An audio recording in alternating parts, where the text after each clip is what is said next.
When 74-year-old Margaret Thompson walked into her lawyer's office and set fire to her $5 million will in front of her horrified family, no one understood why. What happened in the 48 hours that followed exposed a web of lies, greed, and betrayal that would tear apart 3 generations and reveal which family members truly deserved her fortune. Before we start this incredible story, leave a comment telling us where you're watching from. And at the end, don't forget to rate our story from 0 to 10. Enjoy the story. Margaret Thompson sat in the leather chair across from her attorney's mahogany desk, watching as her 3 adult children and 5 grandchildren filed into the conference room.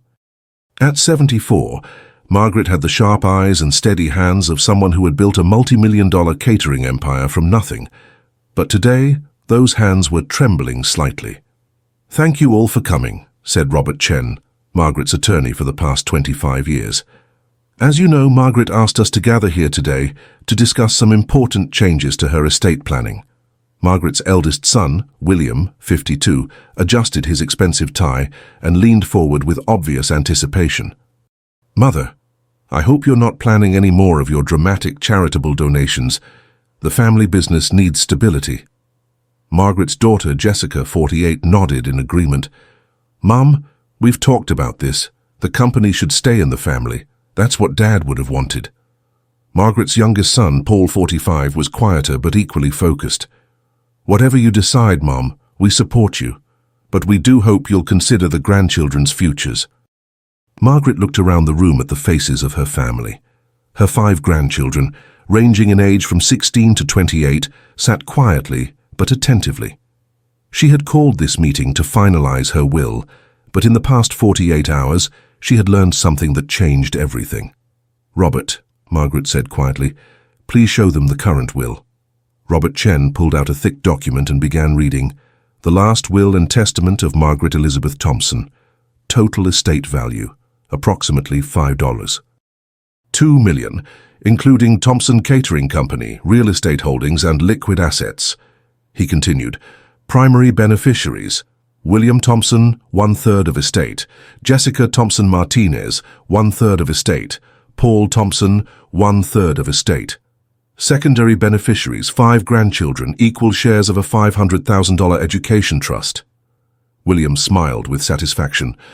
"That's fair and appropriate, Mother." Jessica nodded. "The family business will be in good hands." Margaret stood up slowly, walked over to Robert's desk and picked up the will. "Before we make this official," she said, "I need to tell you all something I learned this week."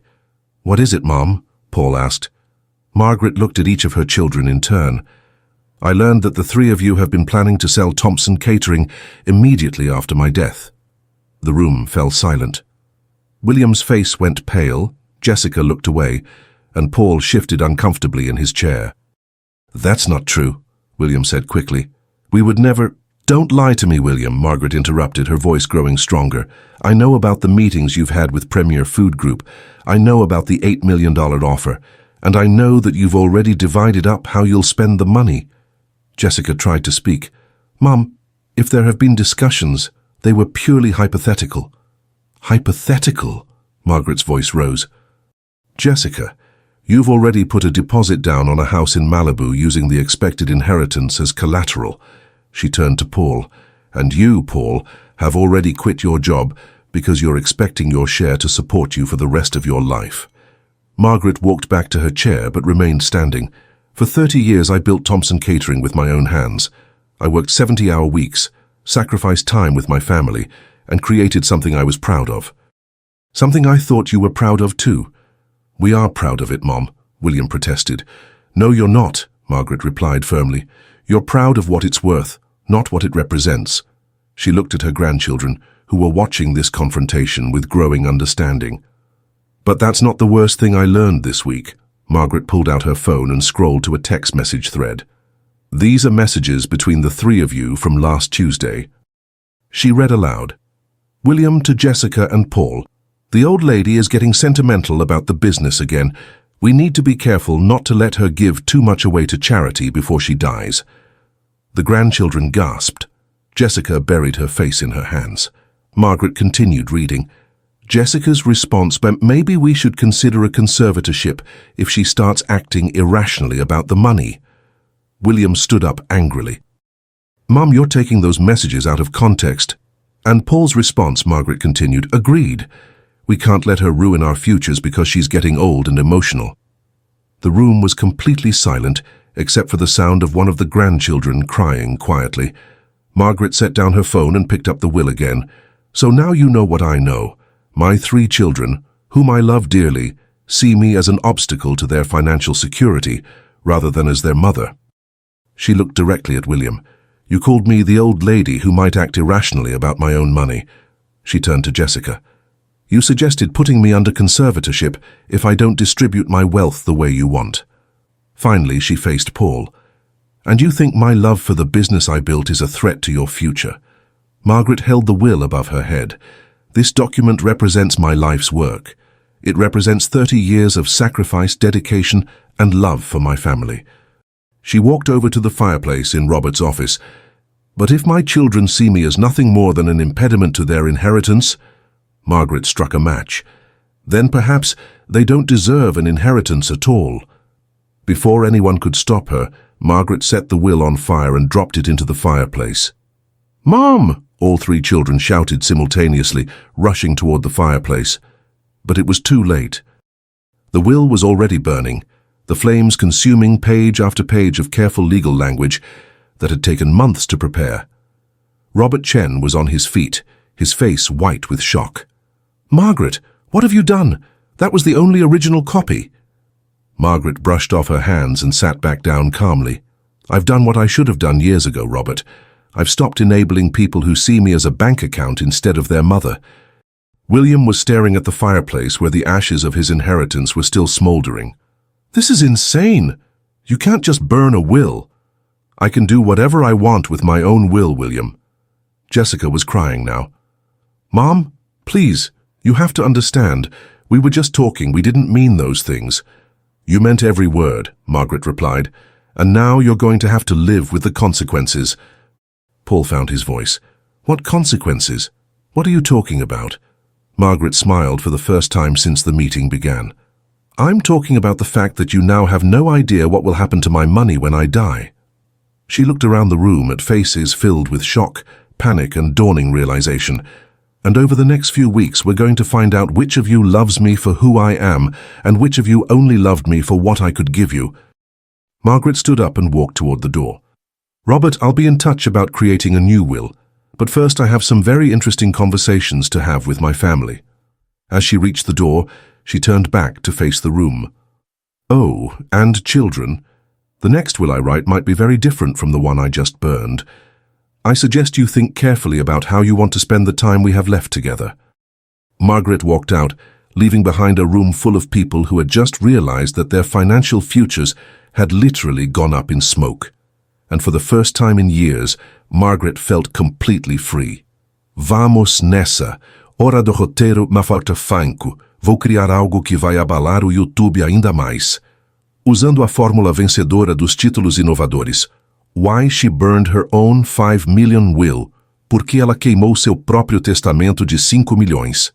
When 74-year-old Margaret Thompson walked into her lawyer's office and set fire to her $5 million will in front of her horrified family, no one understood why. What happened in the 48 hours that followed exposed a web of lies, greed, and betrayal that would tear apart 3 generations and reveal which family members truly deserved her fortune. Before we start this incredible story, leave a comment telling us where you're watching from, and at the end, don't forget to rate our story from 0 to 10. Enjoy the story. Chapter 1. The Lawyer's Office. Margaret Thompson sat in the leather chair across from her attorney's mahogany desk, watching as her 3 adult children and 5 grandchildren filed into the conference room. At 74, Margaret had the sharp eyes and steady hands of someone who had built a multi-million-dollar catering empire from nothing, but today those hands were trembling slightly. Thank you all for coming, said Robert Chen, Margaret's attorney for the past 25 years. As you know, Margaret asked us to gather here today to discuss some important changes to her estate planning. Margaret's eldest son, William, 52, adjusted his expensive tie and leaned forward with obvious anticipation. "Mother, I hope you're not planning any more of your dramatic charitable donations. The family business needs stability." Margaret's daughter, Jessica, 48, nodded in agreement. "Mom, we've talked about this. The company should stay in the family." That's what Dad would have wanted. Margaret's youngest son, Paul, 45, was quieter but equally focused. "Whatever you decide, Mom, we support you. But we do hope you'll consider the grandchildren's futures." Margaret looked around the room at the faces of her family. Her 5 grandchildren, ranging in age from 16 to 28, sat quietly but attentively. She had called this meeting to finalize her will, but in the past 48 hours, she had learned something that changed everything. "Robert," Margaret said quietly, "please show them the current will." Robert Chen pulled out a thick document and began reading. "The last will and testament of Margaret Elizabeth Thompson. Total estate value, approximately $5.2 million, including Thompson Catering Company, real estate holdings, and liquid assets." He continued, "Primary beneficiaries, William Thompson, 1/3 of estate, Jessica Thompson Martinez, 1/3 of estate, Paul Thompson, 1/3 of estate. Secondary beneficiaries, 5 grandchildren, equal shares of a $500,000 education trust." William smiled with satisfaction. "That's fair and appropriate, Mother." Jessica nodded. "The family business will be in good hands." Margaret stood up slowly, walked over to Robert's desk and picked up the will. "Before we make this official," she said, "I need to tell you all something I learned this week." "What is it, Mom?" Paul asked. Margaret looked at each of her children in turn. "I learned that the 3 of you have been planning to sell Thompson Catering immediately after my death." The room fell silent. William's face went pale, Jessica looked away, and Paul shifted uncomfortably in his chair. "That's not true," William said quickly. "We would never." "Don't lie to me, William," Margaret interrupted, her voice growing stronger. "I know about the meetings you've had with Premier Food Group. I know about the $8 million offer. And I know that you've already divided up how you'll spend the money." Jessica tried to speak. "Mom, if there have been discussions, they were purely hypothetical." "Hypothetical?" Margaret's voice rose. "Jessica, you've already put a deposit down on a house in Malibu, using the expected inheritance as collateral." She turned to Paul. "And you, Paul, have already quit your job because you're expecting your share to support you for the rest of your life." Margaret walked back to her chair but remained standing. "For 30 years I built Thompson Catering with my own hands. I worked 70-hour weeks, sacrificed time with my family, and created something I was proud of. Something I thought you were proud of too." "We are proud of it, Mom," William protested. "No, you're not," Margaret replied firmly. "You're proud of what it's worth, not what it represents." She looked at her grandchildren, who were watching this confrontation with growing understanding. "But that's not the worst thing I learned this week." Margaret pulled out her phone and scrolled to a text message thread. "These are messages between the 3 of you from last Tuesday." She read aloud. "William to Jessica and Paul. The old lady is getting sentimental about the business again. We need to be careful not to let her give too much away to charity before she dies." The grandchildren gasped. Jessica buried her face in her hands. Margaret continued reading. Jessica's response: "Maybe we should consider a conservatorship if she starts acting irrationally about the money." William stood up angrily. "Mom, you're taking those messages out of context." And Paul's response, Margaret continued, "Agreed. We can't let her ruin our futures because she's getting old and emotional." The room was completely silent, except for the sound of one of the grandchildren crying quietly. Margaret set down her phone and picked up the will again. "So now you know what I know. My 3 children, whom I love dearly, see me as an obstacle to their financial security rather than as their mother." She looked directly at William. "You called me the old lady, who might act irrationally about my own money." She turned to Jessica. "You suggested putting me under conservatorship if I don't distribute my wealth the way you want." Finally, she faced Paul. "And you think my love for the business I built is a threat to your future?" Margaret held the will above her head. This document represents my life's work. It represents 30 years of sacrifice, dedication, and love for my family. She walked over to the fireplace in Robert's office. But if my children see me as nothing more than an impediment to their inheritance— Margaret struck a match. Then perhaps they don't deserve an inheritance at all. Before anyone could stop her, Margaret set the will on fire and dropped it into the fireplace. "Mom!" all three children shouted simultaneously, rushing toward the fireplace. But it was too late. The will was already burning, the flames consuming page after page of careful legal language that had taken months to prepare. Robert Chen was on his feet, his face white with shock. "Margaret, what have you done? That was the only original copy." Margaret brushed off her hands and sat back down calmly. "I've done what I should have done years ago, Robert. I've stopped enabling people who see me as a bank account instead of their mother." William was staring at the fireplace where the ashes of his inheritance were still smoldering. "This is insane. You can't just burn a will." "I can do whatever I want with my own will, William." Jessica was crying now. "Mom, please, you have to understand, we were just talking. We didn't mean those things." "You meant every word," Margaret replied, "and now you're going to have to live with the consequences." Paul found his voice. "What consequences? What are you talking about?" Margaret smiled for the first time since the meeting began.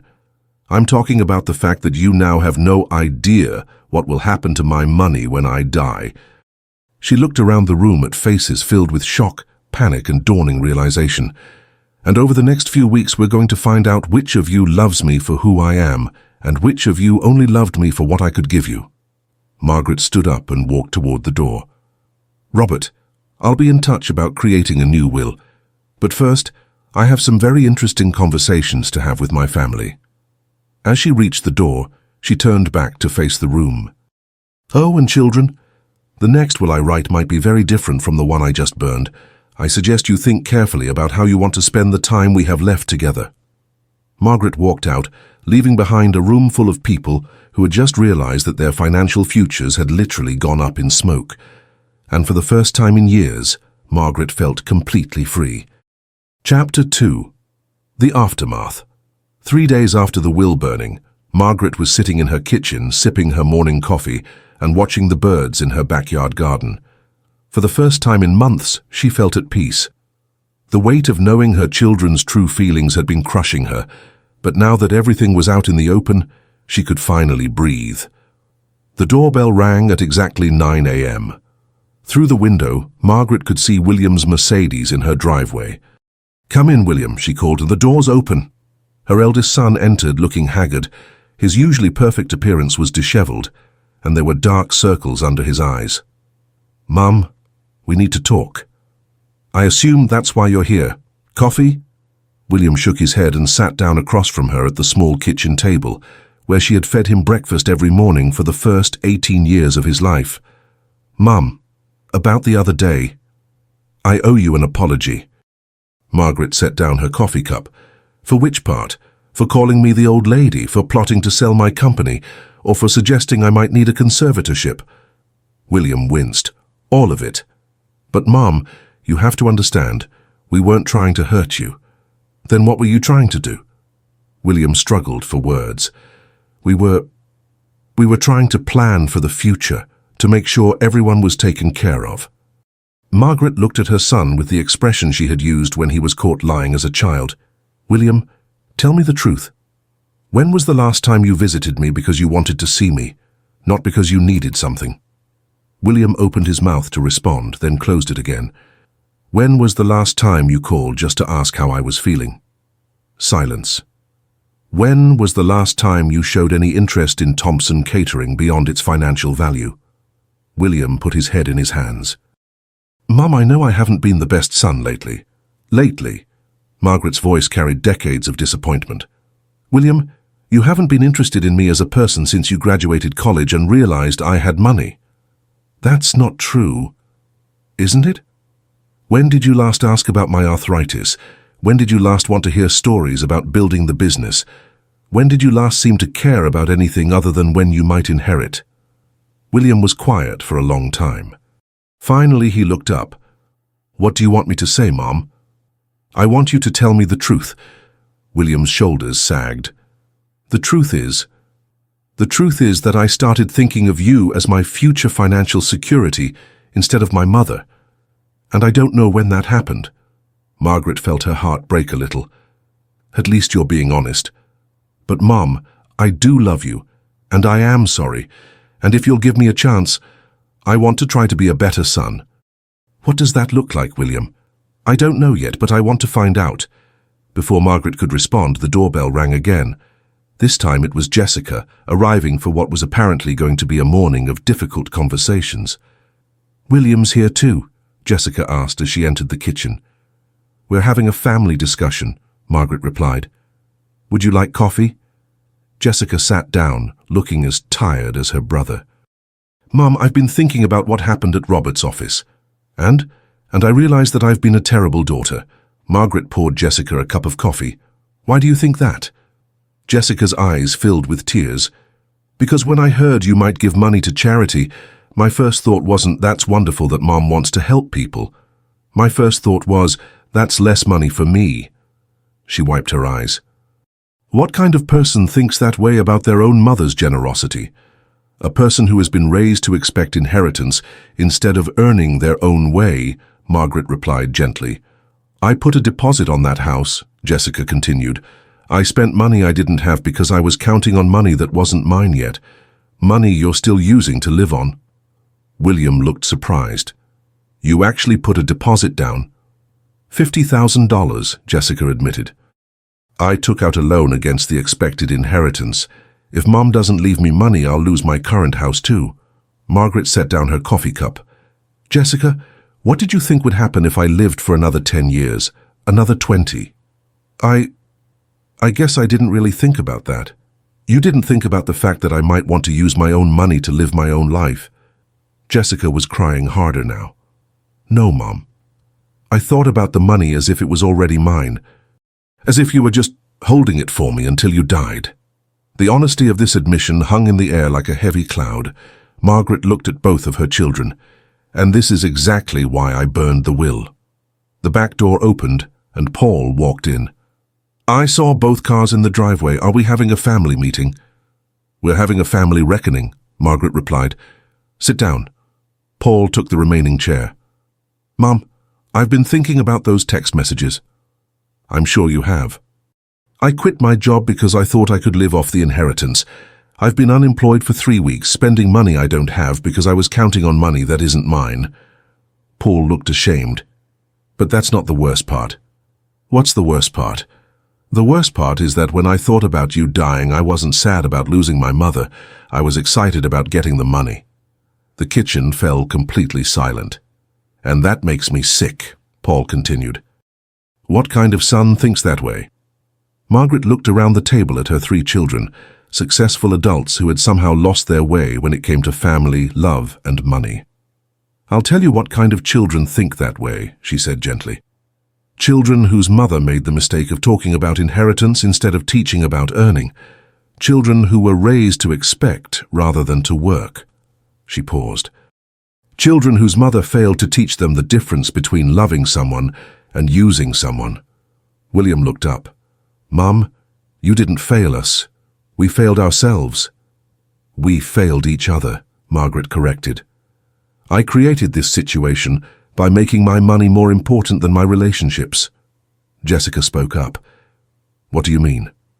I mean that for years, I've been using my wealth to buy your attention. Birthday gifts that cost thousands of dollars, vacations I paid for. Down payments on houses, Christmas presents that were more about showing love through money than showing love through time. Margaret stood up and walked to the window. I taught you to associate my love with my wealth.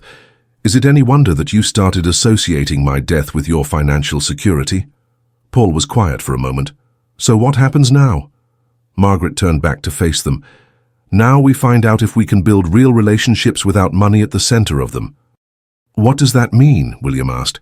It means that I'm not writing a new will for 6 months. It means that during those 6 months we're going to learn to be a family based on love, respect, and genuine care for each other. She sat back down. And at the end of 6 months I'll decide who, if anyone, deserves to inherit what I've built. Jessica looked panicked. Mum, I have financial obligations based on the old will. Then you'll have to figure out how to meet those obligations through your own work, just like everyone else in the world does. Margaret's voice was firm, but not unkind. Jessica, you're 48 years old and perfectly capable of supporting yourself. The fact that you've been planning your financial future around my death is exactly the problem we need to fix. She looked at each of her children. For the next 6 months, I want you to show me who you are when you're not expecting to inherit anything. I want to see if you can love me without anticipating my death. William swallowed hard. And what if we can't? What if we've damaged our relationship too badly? Margaret smiled sadly.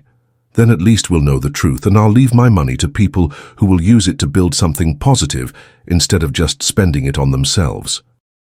As her children left that morning, each lost in their own thoughts about uncertain financial futures, Margaret felt something she hadn't felt in years, hope that her family might finally learn to love each other for the right reasons. But she also knew that the real test was just beginning. 2 weeks after burning the will, Margaret was discovering things about her children she had never known.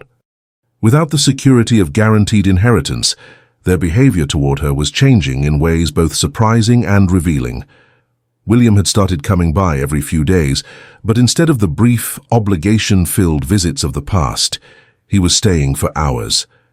They talked about her arthritis, her garden, and memories from his childhood that he had never seemed interested in before. "Mom," William said one afternoon as they sat on her back porch, "I realized something terrible this week." "What's that?" "I don't really know you anymore. We've been talking for the past 2 weeks and you've told me things about your life, your dreams, your concerns, that I never bothered to ask about when I thought I knew what my future looked like." Margaret was working on a crossword puzzle, something she had always enjoyed but had never shared with her children. "What kinds of things?" "Like the fact that you've been lonely, that you miss Dad more than you ever let on, that you've been thinking about selling the house because it's too big for you now." William paused. "That you've been worried about me." Margaret looked up from her puzzle. "I've always been worried about you, but I never asked why or what I could do to make you worry less. What would you do now if I told you what worries me?" William thought for a moment. "I'd try to change whatever it is. Not for the inheritance, but because I don't want my mother to worry about me." "And what do you think worries me most about you?" William was quiet for several minutes. "I think you're worried that I've never learned to find meaning in my work, that I've been coasting on your success instead of building my own." Margaret smiled. "That's exactly right. And I think you're worried that when you're gone, I won't have any sense of purpose beyond spending the money you left me." Also correct. William leaned forward. "Mom, I want to ask you something and I want you to be honest." "Okay. If you had to bet today, do you think I'll prove myself worthy of inheriting your business over the next few months?" Margaret set down her crossword. "William, that's not the right question." "What's the right question?" "The right question is, do you think you'll discover something worth working for that has nothing to do with my money?" William considered this. "I don't know, but I'd like to find out." That evening, Jessica called with a very different kind of update. "Mom, I need to tell you something. The bank is calling about the loan I took against the expected inheritance." "What did you tell them?" "I told them the truth, that there is no expected inheritance anymore." Margaret could hear Jessica crying on the other end of the phone. "They want the $50,000 back within 30 days, or they'll foreclose on my current house."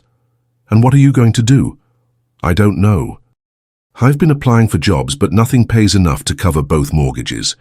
Margaret felt her heart aching for her daughter, but she forced herself to remain firm. "Jessica, what would you do if I had never had any money to leave you?" I'd figure it out somehow. I'd sell everything I could, maybe declare bankruptcy, start over." "And is that necessarily a bad thing?" Jessica was quiet for a long time. "I don't know. Maybe not. Maybe I've been living a lifestyle I couldn't actually afford, and just using the inheritance as an excuse not to face reality." "What do you think your father would tell you to do?" "Dad would tell me to work harder and complain less." Margaret smiled. "Your father was a wise man." "Mom, can I ask you something?" "Of course." "Are you testing us? Are you watching to see how we handle this crisis?" Margaret thought carefully about her answer. Jessica, I'm not testing you. Life is testing you. I just stopped protecting you from the test. The most surprising change came from Paul.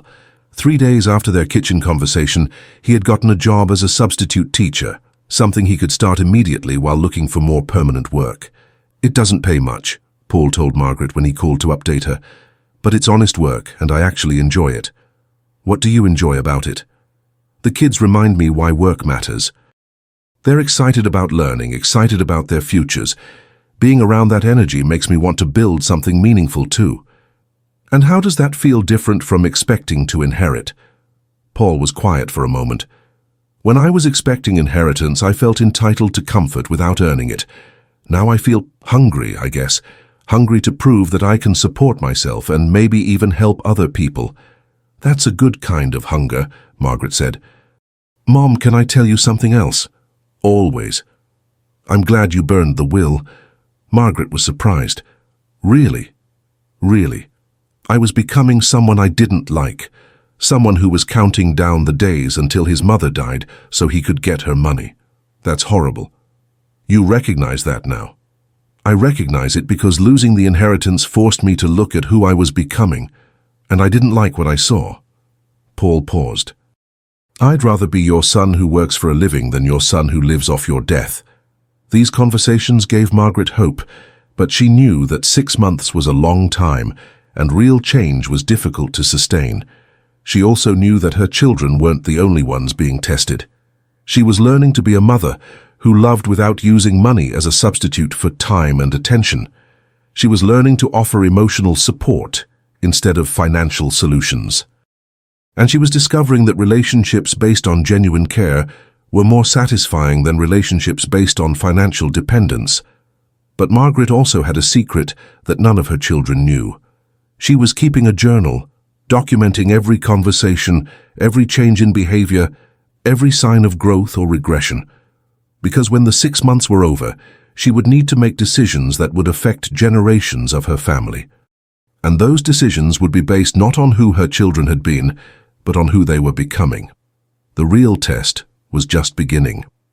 1 month after burning the will, Margaret received a phone call that changed everything she thought she knew about her family. Mrs. Thompson, this is Maria Santos from Valley Elementary School. I'm calling about your son, Paul. Margaret's heart skipped a beat. Is he okay? Did something happen? Oh, he's fine. I'm calling because I wanted you to know what an extraordinary teacher your son is. Margaret blinked in surprise. I'm sorry, what? Paul has been substitute teaching here for 3 weeks, and I've never seen children respond to someone the way they respond to him. He's patient, creative, and genuinely cares about their success. Maria continued, Yesterday, one of our most difficult students, a boy who hasn't spoken in class all year, not only participated in Paul's lesson, but stayed after school to ask for extra help with reading. Margaret sat down heavily. Maria, can I ask you something? Did Paul tell you he was a substitute teacher because he lost his previous job?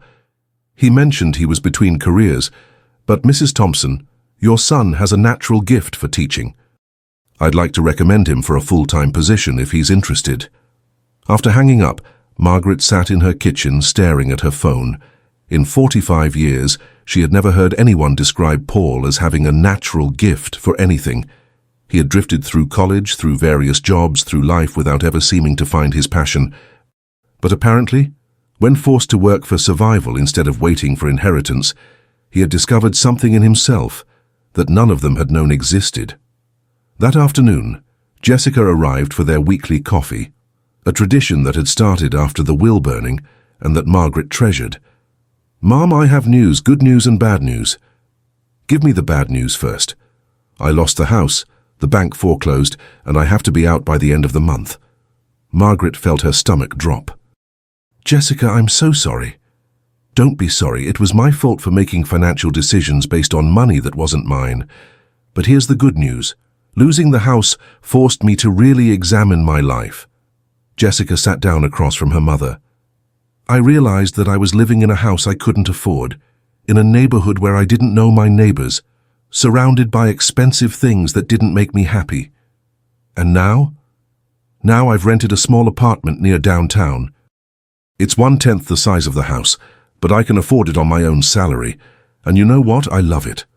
Jessica's eyes were bright with something Margaret hadn't seen in years, genuine excitement about her own life. The apartment is above a bookstore, and the owner needs help managing the business. She offered me a job that pays less than I was making before, but I'll learn about running a small business, and I'll be around books all day. You always loved reading when you were young, Margaret remembered. I had forgotten that. I got so caught up in trying to live an expensive lifestyle that I forgot what actually made me happy. Jessica paused. Mum, I need to tell you something else. What is it? I went to see a therapist. I wanted to understand why I had become so focused on money that I lost sight of everything else. Margaret was impressed. What did you learn? I learned that I was using the expected inheritance as an excuse to avoid building my own life. As long as I knew I would eventually have your money, I didn't have to take responsibility for my own success or failure. Jessica reached across the table and took her mother's hand. I also learned that I was angry at you for things that weren't your fault. What things? I was angry that you were successful when I wasn't. I was angry that you had built something meaningful when I hadn't. But instead of using that anger to motivate myself, I just waited for you to die so I could have what you had built. Margaret felt tears forming in her eyes. Jessica, that's a very mature realization. It's also a horrible realization. What kind of daughter resents her mother's success? The kind of daughter who was raised to expect rather than to achieve, Margaret replied gently. And that's partly my fault. How is it your fault? Margaret thought carefully about her answer. I think I made your lives too easy. I solved your problems with money instead of teaching you to solve them yourselves. I gave you things instead of teaching you to earn things. Is that why you burned the will? Part of it.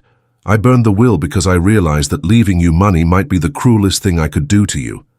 Jessica looked confused. Cruelest? If I left you money without teaching you how to create value, build relationships and find meaning in work, I would be setting you up for empty, purposeless lives. Margaret squeezed her daughter's hand. Money without meaning is just a way to be comfortable while feeling worthless. That evening, William called with his own update. Mom, I need to tell you something. I've been meeting with the employees at Thompson Catering. Why? Because I realized I've been thinking about the business as an asset to inherit, instead of as something real people depend on for their livelihoods. William's voice grew stronger. Did you know that Rosa Martinez has been with the company for 15 years? That she started as a dishwasher and worked her way up to head chef? That she supports her elderly mother and 2 grandchildren with her salary? I didn't know about the grandchildren. Did you know that James Washington has been using his employee benefits to pay for his wife's cancer treatments? That if the company was sold, he'd probably lose his insurance? Margaret was surprised. I didn't know his wife was sick. There are 12 employees whose lives would be completely disrupted if someone bought the company and closed it down to eliminate competition. William paused. Mom, I want to learn the business. Not as an inheritor, but as someone who might be capable of running it and protecting those people's jobs. That would require starting at the bottom and working your way up. I know, I talked to Rosa about it. She said she'd teach me to cook if I was serious about learning. Margaret smiled. And are you serious? I'm more serious about this than I've been about anything in my adult life. After these conversations, Margaret sat in her living room looking at the family photos that covered her mantelpiece. For the first time in years, she felt proud of her children. They were finally becoming the people she had always hoped they could be. But they were also running out of time to prove that these changes were permanent. And Margaret had a decision to make that would affect not just her children, but the 12 employees who depended on Thompson Catering, the community organizations she supported, and the grandchildren who were watching this entire family drama unfold. In 3 months, she would have to write a new will. The question was, what would that will say? 5 months after burning the will, Margaret was surprised by a knock on her door at 7 p.m. on a Saturday. She opened it to find all 5 of her grandchildren standing on her porch. "Grandma," said her oldest granddaughter, 28-year-old Sarah, "we need to talk to you." Margaret invited them in, curious about what had prompted this unprecedented group visit. The grandchildren ranged in age from 16 to 28, and they rarely coordinated anything together. "Would anyone like coffee or tea?" Margaret asked as they settled in her living room. "This isn't a social visit, Grandma," said 22-year-old Michael, William's son. "We have something important to discuss with you." Margaret sat down in her favorite chair, surrounded by her grandchildren. "I'm listening." Sarah, as the oldest, spoke first. "Grandma, we've been watching what's happened with our parents since you burned the will, and we have some things we need to tell you." "What kinds of things?" "Things about how they talked about you before this all happened," said 19-year-old Emma, Jessica's daughter. "Things that you need to know." Margaret felt a chill. "Go on." 16-year-old David, Paul's son, spoke up. "Grandma, our parents used to complain about you. A lot." "What did they complain about?" "About how you were selfish with your money," said 25-year-old Jennifer, William's daughter. "About how you should be giving them more while you're alive, instead of making them wait for inheritance." Sarah nodded. "Dad used to say you were holding money hostage by not retiring and handing over the business. And Mom would say you were being manipulative by using your wealth to control the family," Emma added. Margaret felt her heart sinking. These were worse than the text messages she had discovered. But Michael continued, "But Grandma, we also need to tell you how they talk about you now." "How do they talk about me now?" "Completely differently," David said. "It's like they're different people." Jennifer explained, "Dad comes home from visiting you and talks about how interesting you are, how much history you have, how much he's learned about the business by actually working in it. And Mom talks about how proud she is to be supporting herself," Emma said. "She says losing the inheritance was the best thing that ever happened to her, because it forced her to figure out who she really is." Sarah leaned forward. "Uncle Paul tells everyone about his teaching job. He says he's never been happier, never felt more useful." Margaret was quiet for a long time, processing this information. "Why are you telling me this?" "Because," Michael said, "we wanted you to know that whatever you decide to do with your will, your children have already received the most important inheritance you could give them." "What's that?" "The chance to become people they can respect," David replied. Emma spoke up. "Grandma, we also wanted to tell you something about ourselves." "What about yourselves?" "We've been watching this whole situation, and it's taught us something important about inheritance and family." Sarah nodded. "We don't want to make the same mistakes our parents made." "What do you mean?" Jennifer explained. "We mean we don't want to spend our lives waiting for people to die so we can have their money. We want to build our own lives." "So we have a proposal for you," Michael said. Margaret raised her eyebrows. "A proposal?" "We want you to leave us nothing," Emma said firmly. "What?" David clarified. "We want you to write a will that doesn't include the grandchildren. We want to know that anything we achieve in life, we achieved because of our own work." Margaret was stunned. "Are you sure about this?" "We're positive," Sarah said. "Watching our parents over the past 5 months has shown us that expecting inheritance makes people lazy and entitled." Jennifer added, "But earning your own success makes you proud and strong." "We want to be proud and strong," Michael concluded. Margaret looked around at these 5 young people, her grandchildren whom she loved dearly, who were voluntarily giving up what could have been substantial inheritances. "There's something else," Emma said. "What else?" "We think you should leave most of your money to the employees at Thompson Catering. People like Rosa and James who have been loyal to you for years and who depend on the business." David nodded. "And we think you should leave some money to establish a scholarship fund for kids who want to go to college but can't afford it." "Why those things specifically?" Sarah explained. "Because those are the kinds of things that create more good in the world, instead of just making rich people richer." Michael added, "We've been talking about this for months. We want to be part of a family legacy that's about helping people, not just accumulating wealth." Margaret felt tears forming in her eyes. "Do your parents know about this conversation?" "No," Jennifer said. "This is between us and you. We wanted you to know that the next generation of this family has learned from the mistakes of this generation." Emma leaned forward. "Grandma, can we ask you something?" "Of course." "Do you think our parents have really changed? Or are they just performing until they get back in your good graces? Margaret considered this carefully. What do you think? David answered, I think Dad has really changed. He talks about teaching the way other people talk about falling in love.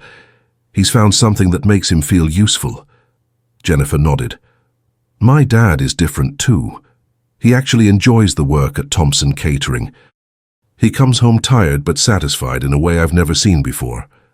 And my mom seems happier living in her small apartment and working at the bookstore than she ever was in the big house, Emma observed. Sarah was more cautious. I think they've changed, but I also think they needed to lose everything to find out who they really were underneath the entitlement. And what does that tell you? Margaret asked. Michael answered, It tells us that sometimes the most loving thing you can do for someone is refuse to make their life easy. Margaret stood up and walked to the window, looking out at the garden her late husband had planted 40 years earlier. You know, she said, when I burned that will, I thought I was teaching my children a lesson about greed and gratitude. She turned back to face her grandchildren. But it turns out they were teaching me a lesson about the difference between enabling and loving. What do you mean? Emma asked. I mean that for years, I thought being a good mother meant protecting my children from struggle. I thought love meant making their lives easy with money. Margaret sat back down. But watching them grow and change over these past 5 months has shown me that real love sometimes means letting people struggle so they can discover their own strength. David spoke up. So what are you going to do about the new will, I mean? Margaret smiled. I'm going to do something that none of you are expecting.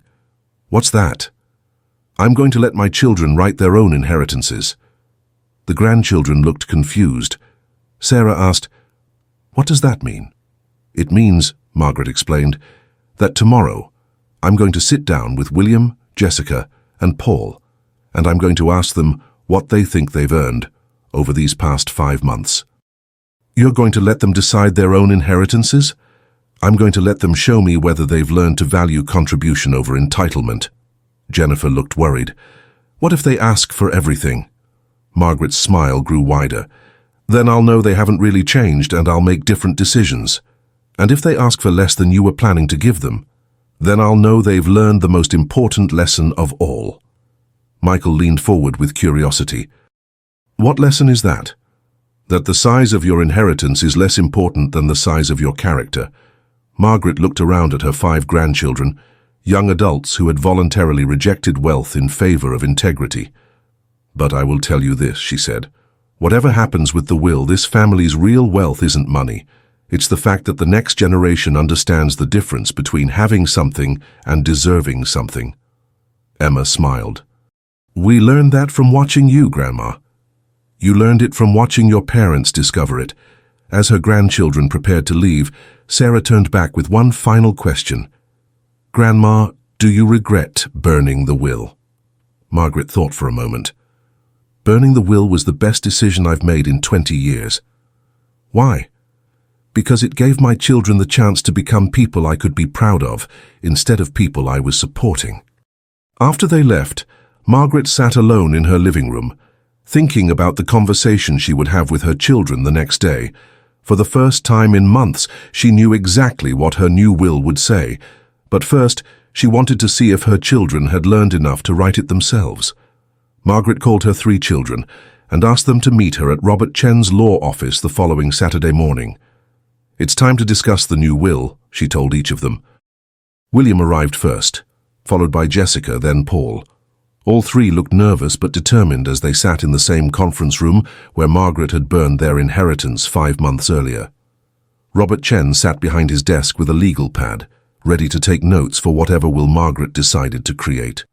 Before we begin, Margaret said, I want each of you to know that I've watched you carefully over these past 5 months. I've seen real change, real growth, and real maturity.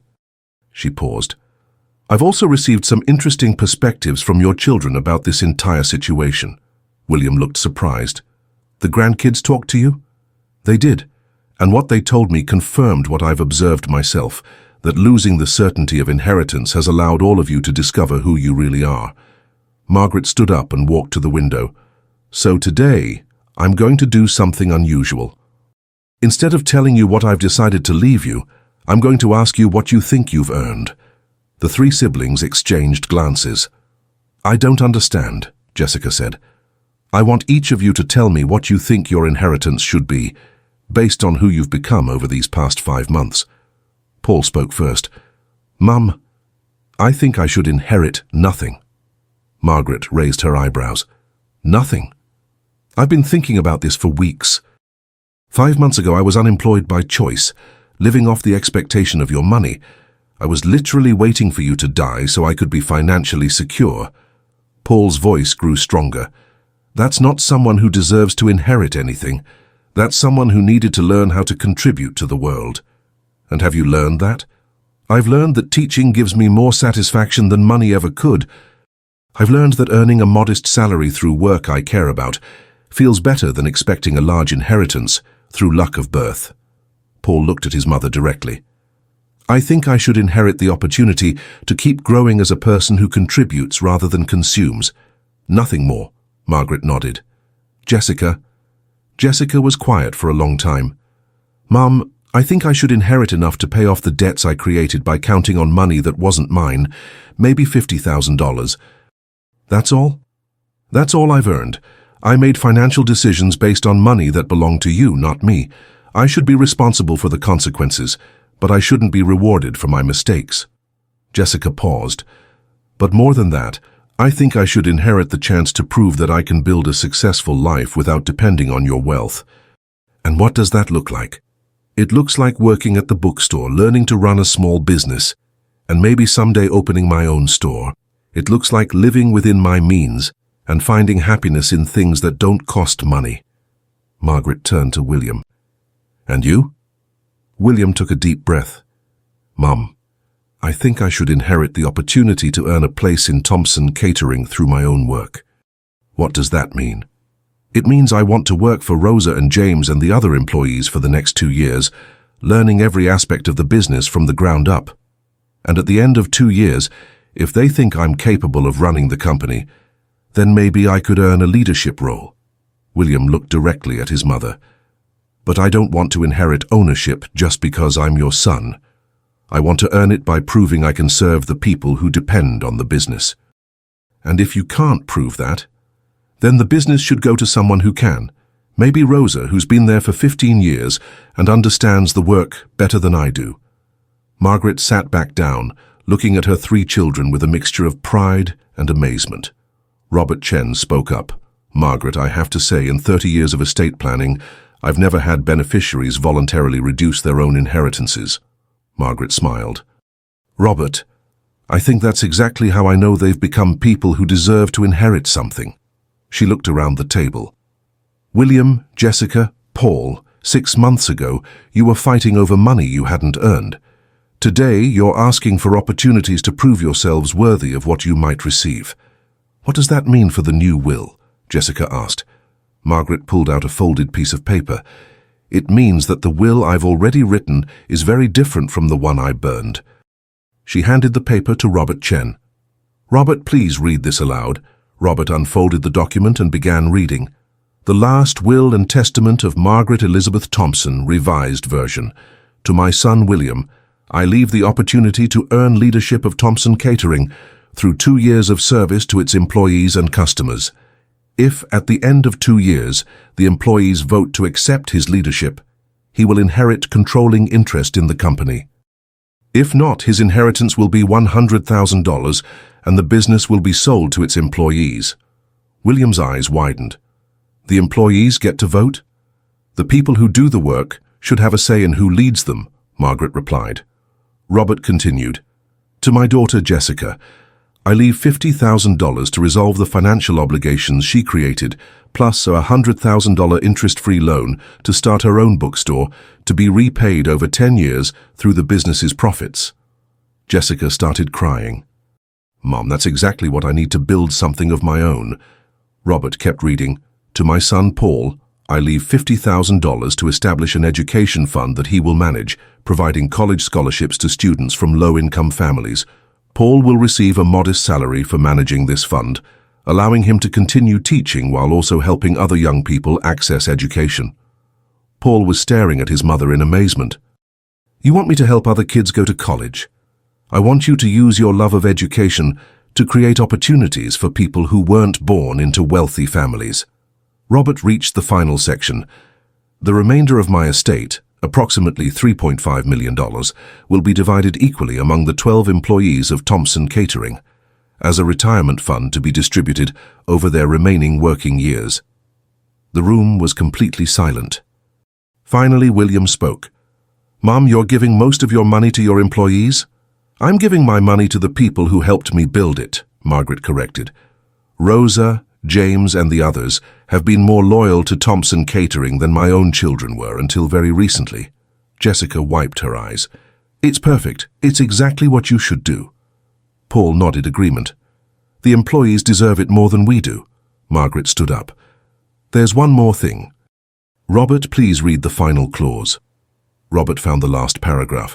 "This will may be modified based on the actions and character development of my children over the coming years. Love and legacy are not fixed gifts, but ongoing relationships that must be earned and re-earned throughout life." Margaret looked at each of her children. "Your inheritances aren't final. They're starting points. What you ultimately receive will depend on who you continue to become." William leaned forward. "So we're still being tested?" "We're all still being tested," Margaret replied. "The test is called life, and it doesn't end when someone dies or receives an inheritance. It ends when you stop growing as a person." She smiled at her children.